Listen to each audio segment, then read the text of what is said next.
अस्सलामुअलैकुम वरहमतुल्लाहि वबरकातुहू। हुनरमंद बनिए कोर्स के अंदर मोबाइल ग्राफिक्स का एक हमने क्लास रखने का प्रोग्राम बनाया था, ताकि जो हुनरमंद बनिए के अंदर शुरका हैं उनको मोबाइल ग्राफिक्स के बारे में भी कुछ मालूम हो जाए। इसी सिलसिले में आज हम पहली क्लास ले रहे हैं।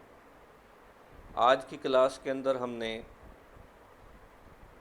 कैलीग्राफी से मुताल्लिक़ एक एप्लीकेशन है अनल मुख्तरिफुल ख़त और कैली प्रो, इनके बारे में हमने डिटेल के साथ पढ़ना है।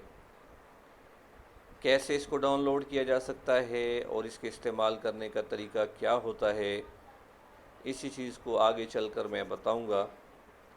सबसे पहले ये कि हम इस एप्लीकेशन को डाउनलोड कैसे कर सकते हैं। बिल्कुल इसका आसान सा तरीका है। आप प्ले स्टोर ओपन करें,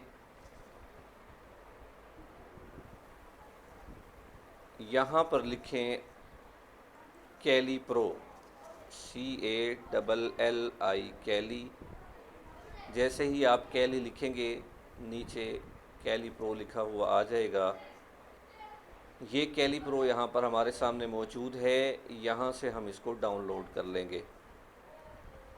लेकिन आप एक बात का ख्याल करेंगे कि प्ले स्टोर से जब आप इसको डाउनलोड करेंगे तो अनल मुख्तरिफुल ख़त एप्लीकेशन वो तो फ्री में डाउनलोड हो जाएगी, लेकिन कैली प्रो की जो एप्लीकेशन है वो फ्री में डाउनलोड नहीं होगी। ये पेड एप्लीकेशन है, ख़रीदनी पड़ती है, लेकिन हमने आपको व्हाट्सएप ग्रुप के अंदर ये फ्री फराहम कर दी है, आप इसको इस्तेमाल कर सकते हैं। बहरहाल यहाँ से इसको हम डाउनलोड कर देंगे, इंस्टॉल कर लेंगे और उसके बाद इस एप्लीकेशन को यहाँ से हम ओपन करेंगे। जैसे ही हम एप्लीकेशन को ओपन करते हैं तो ये इस किस्म का इंटरफेस हमारे सामने आ जाता है। ये जो सामने आपको बहुत सी फ़ाइलें नज़र आ रही हैं, ये वो फ़ाइलें हैं जिन पर मैं काम कर चुका हूँ। आप भी जब जिस फ़ाइल पर काम कर चुके होंगे वो यहाँ माई डिज़ाइन के अंदर जमा हो जाएंगी। इसका फ़ायदा ये होगा कि आप बाद में भी इनको इस्तेमाल में ला सकते हैं। किसी भी फ़ाइल पर आप काम करना चाहें तो उसके ऊपर क्लिक करेंगे तो वही हमारे सामने आ जाएगी, उस पर हम मज़ीद काम कर सकेंगे। लेकिन हम एक नई फ़ाइल लेना चाहते हैं तो उसके लिए हमें ये माई डिज़ाइंस के दाएं तरफ प्लस का बटन हमें नज़र आ रहा है।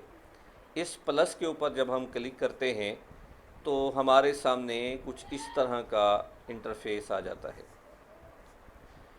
ये हमसे सबसे पहले असल में जो हमने जिस जगह पर वर्क करना है, जिसको वर्क स्पेस बोलते हैं, जहाँ पर हमने लिखाई करनी है, ये हमसे उसका साइज़ पूछ रहा है कि उस वर्क स्पेस का साइज़ कितना होना चाहिए जहाँ पर आप काम करना चाह रहे हैं। तो बाज़ साइज़ ऐसे हैं जो यहाँ पर पहले से मौजूद हैं बने हुए। अगर हम उसी के ऊपर क्लिक कर देंगे तो वही साइज़ हमारे सामने आ जाएगा। जैसे ये 16, 9, 4, 3, 3, 2 स्क्वायर, 8, 10, 5, 7, इनमें से जिस साइज़ पर भी आप क्लिक करेंगे तो वो साइज़ आपके सामने ओपन हो जाएगा। जैसे मिसाल के तौर पे मैं 16, 9 के ऊपर डबल क्लिक करता हूँ तो ये हमारे सामने जो ये वर्क स्पेस है ये 16, 9 साइज़ का है, जो अक्सर तौर पर वीडियो का भी होता है। मैं दोबारा बैक में जाता हूँ और न्यू डिज़ाइन पे आता हूँ। यहाँ पर दूसरे साइड भी इसी तरह सिक्योर है। इसके ऊपर अगर हम डबल क्लिक करते हैं तो ये देखें यहाँ पर ये स्क्वायर साइज़ में यानी डब्बे की शक्ल में हमारे सामने आ जाएगा। हम दोबारा पीछे जाते हैं और न्यू डिज़ाइन पे क्लिक करते हैं। अब ये तो वो डिज़ाइन है जो पहले से मौजूद हैं, इसके डिफ़ॉल्ट हैं, जिसमें आप चाहेंगे क्लिक कर सकते हैं। लेकिन दो ऑप्शन इसमें हमें और भी दिए जाते हैं। एक ये है कि यही वाला साइज़ हम ख़ुद से क्रिएट करें। हम अपने साइज़ के मुताबिक बैकग्राउंड बनाना चाहें तो कस्टम साइज़ के ज़रिए से हम ये कर सकते हैं।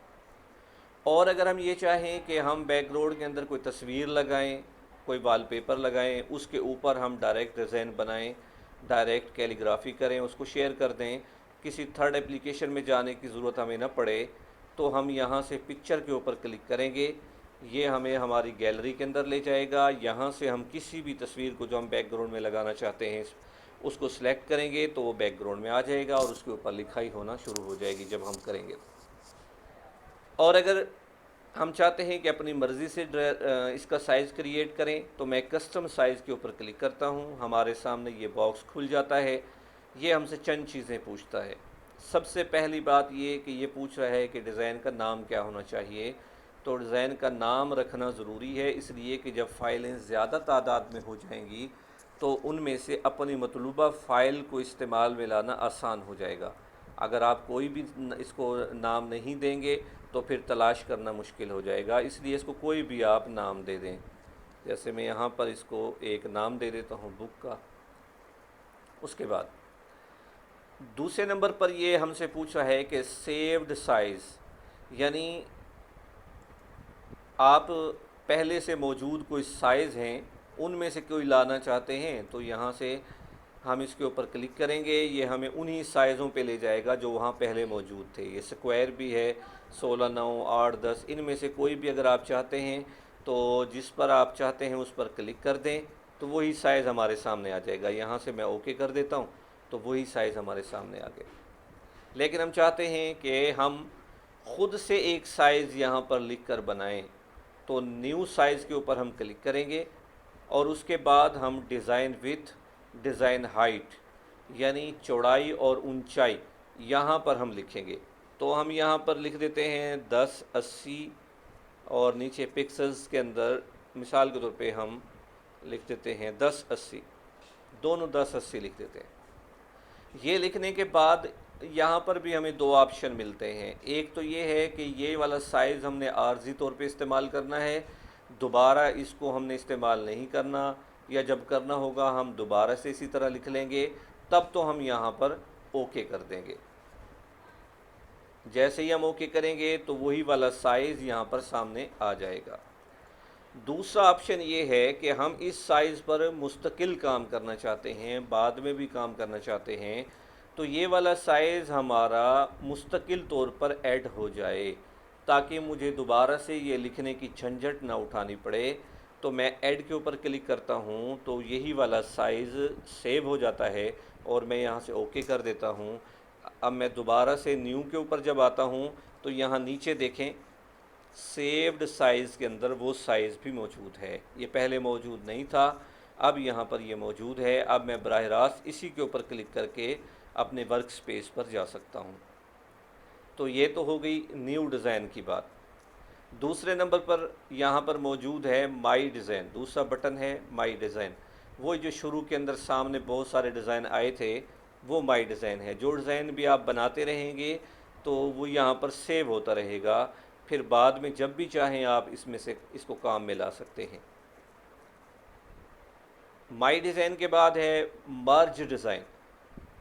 मर्ज डिज़ाइन का मतलब ये होता है कि आप पहले से कोई डिज़ाइन बना रहे हैं, वर्क स्पेस में आपकी कैलीग्राफी मौजूद है, आप चाहते हैं कि इससे पहले आपने कोई चीज़, कोई लफ्ज़ लिख के रखा हुआ था, आप वो लफ्ज़ दोबारा लिखने की बजाय वही उठाकर इसमें शामिल करना चाहते हैं, तो फिर मर्ज डिज़ाइन पे क्लिक करेंगे।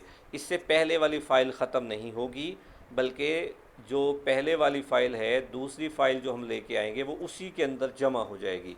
इसको कहते हैं मर्ज डिज़ाइन। मिसाल के तौर पे यहाँ पर मैं कोई चीज़ लिखता हूँ,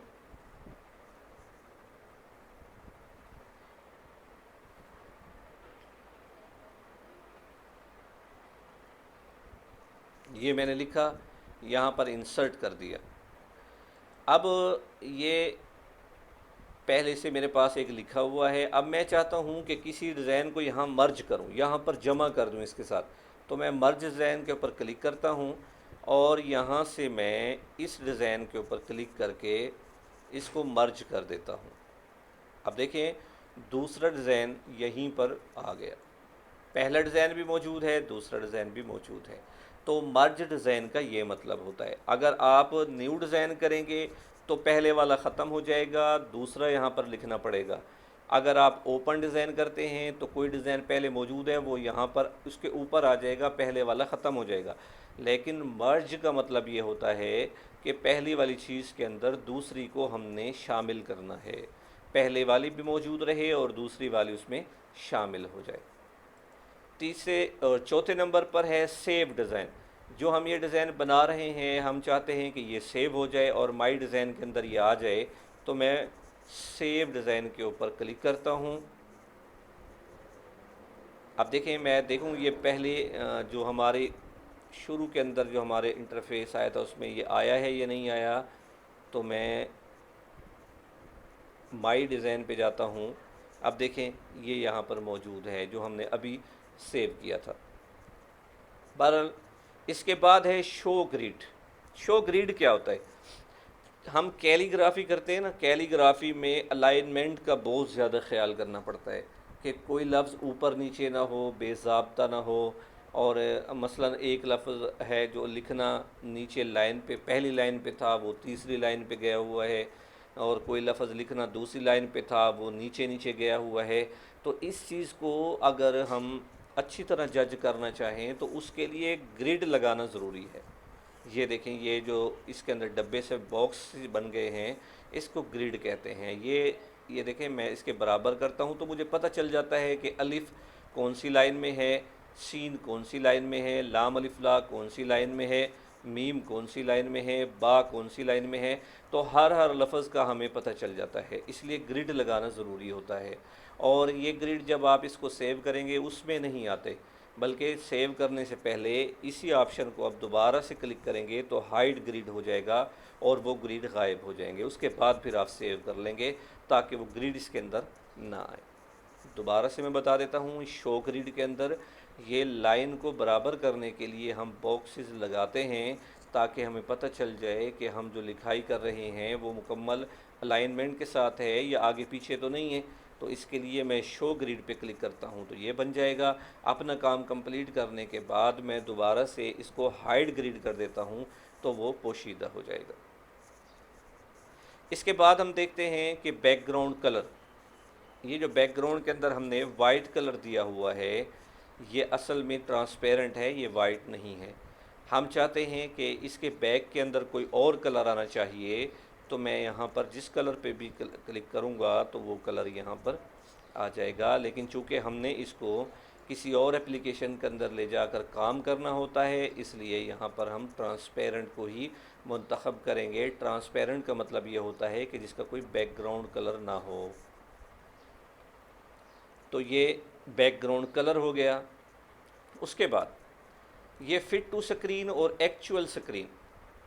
फ़िट टू स्क्रीन और एक्चुअल स्क्रीन का ताल्लुक असल में जो हमने साइज़ दिया है, जो हमारा पेज है, जो बैकग्राउंड है, जो हमारा वर्क स्पेस है, हम उसके बारे में ये फ़िट टू स्क्रीन करना चाहें तो वो स्क्रीन के ऊपर फ़िट हो जाएगा जैसे अब मौजूद है।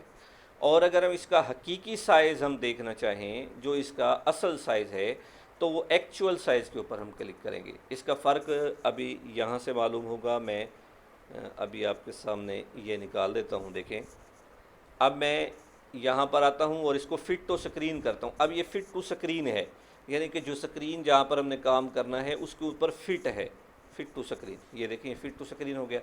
लेकिन मैं चाहता हूँ कि इसका असल साइज़ देखूँ, जो हमने इसको असल साइज़ दिया था ना 16:9, वो साइज़ होता कितना है, वो असल साइज़ में देखना चाहूँगा। तो फिर मैं एक्चुअल साइज़ के ऊपर क्लिक करूँगा। अब ये देखें एक्चुअल साइज़ है और इसको हम देखें इधर उधर भी करके देख सकते हैं। ये इसका एक्चुअल साइज़ है। इसका फ़ायदा क्या होगा? इसका फ़ायदा ये होगा कि जब हम किसी पेज के ऊपर, मुकम्मल पेज के ऊपर काम करना चाहें, तो जब हम एक्चुअल साइज़ के ज़रिए देखेंगे तो हमें वो मुकम्मल पेज के ऊपर हर चीज़ दिखाएगा करीब से, ताकि हमें पता चल जाए कि जिस चीज़ को, जिस लफ्ज़ को हमने जहाँ पर रखना था वो वहीं पर मौजूद है या नहीं। ये एक्चुअल साइज़ के अंदर पता चलता है। फ़िट टू स्क्रीन के अंदर वो बिल्कुल छोटे हो जाते हैं, उसमें सही तरीके से पता नहीं चलता। तो ये फ़िट टू स्क्रीन और एक्चुअल स्क्रीन का फ़र्क हो गया। उसके बाद है सेटिंग। सेटिंग के अंदर ये हमसे क्या पूछता है? सबसे पहले तो ये जो डिज़ाइन आप यहाँ क्रिएट करना चाहते हैं उसका नाम क्या रखना है आपने। तो यहाँ पर पहले हम उसका नाम रखेंगे, कोई भी हम उसका नाम रख सकते हैं, मसलन ये हमने नाम रख दिया। उसके बाद जो डिज़ाइन हम बनाना चाहते हैं उसके बैकग्राउंड की विड्थ और हाइट कितनी होनी चाहिए, उसकी लंबाई और चौड़ाई कितनी होनी चाहिए, वही जो न्यू डिज़ाइन के अंदर हमसे पूछता है ना। यहाँ पर सेटिंग के अंदर वो मुस्तकिल बना के सेव कर देता है, फिर हर दफ़ा वही आएगा अगर हम उसको डिफ़ॉल्ट पे लगा देंगे। लेकिन सेटिंग के एतबार से ये हमसे पूछ रहा है, तो यहाँ पर हम यही 19 20 10 80 रहने देंगे। आगे एक और चीज़ ये हमसे पूछता है, वो है ऐड फ़ॉन्ट। इसके अंदर डिफ़ॉल्ट के तौर पर बहुत सारे फ़ॉन्ट मौजूद हैं, लेकिन अगर हम अपनी मर्ज़ी से यहाँ पर कोई फ़ॉन्ट ऐड करना चाहें तो इस कैली प्रो के अंदर ये सहूलत भी हमें मुयस्सर है। जो अनल मुख्तलिफुल ख़त फ्री वाली एप्लीकेशन है उसके अंदर ये सहूलत मौजूद नहीं होती कि हम अपनी मर्ज़ी के साथ वहाँ फ़ॉन्ट लगा सकें, ऐड कर सकें। जबकि यहाँ पर हमें यह सहूलत दी जाती है कि हम यहाँ पर अपनी मर्ज़ी का फ़ॉन्ट ऐड कर सकते हैं। तो देखिए मैं दो फ़ोन में ऐड किए हुए हैं, लेकिन मैं दोबारा से आपको फ़ॉन्ट ऐड करने का तरीका बता देता हूँ। ये अनल मुख्तलिफुल ख़त में नहीं होगा, पहले मैं बता रहा हूँ, ये कैली प्रो एप्लीकेशन के अंदर होगा। अनल मुख्तलिफुल ख़त में आप यहाँ सेटिंग में ढूंढते रहेंगे, आपको ये ऐड फ़ॉन्ट नज़र नहीं आएगा। तो मैं ऐड फ़ॉन्ट के ऊपर क्लिक करता हूँ, ये मुझे यहाँ पर दो ऑप्शन देता है।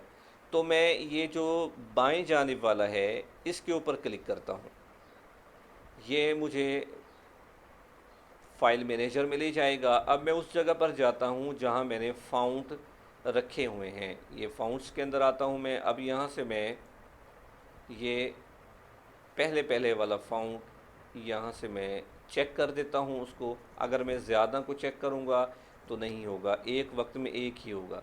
तो इसके बाद मैं यहाँ से इसको ओके कर देता हूँ। अब यहाँ पर लिखा आ गया अलर्ट फाउंड इंस्टॉल्ड सक्सेसफुली। मैं इसको क्लोज़ कर देता हूँ और फिर मैं नीचे देखता हूँ कि आया वो फाउंड यहाँ ऐड हुआ है नहीं। तो ये देखें यहाँ पर ये फाउंड ऐड हो चुका है। तो सेटिंग के अंदर पहले हमने नाम देना है, फिर हमने पिक्सल्स के अंदर उसको साइज़ देना है, और फिर यहाँ हम अपने मर्ज़ी का फाउंड ऐड कर सकते हैं। तो सेटिंग के अंदर ये 3-4 किस्म की चीज़ें हमें दी जाती हैं। जब ये काम यहाँ पर मुकम्मल हो जाता है तो हम ओके पर क्लिक कर देते हैं और ये सेटिंग वाली बार हाइड हो जाती है। हम दोबारा इसी में आते हैं।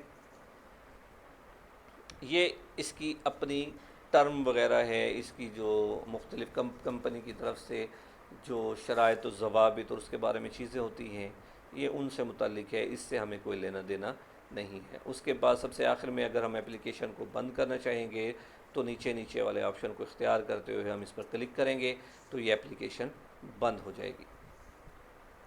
तो आज के लिए इतना ही सबक काफ़ी है।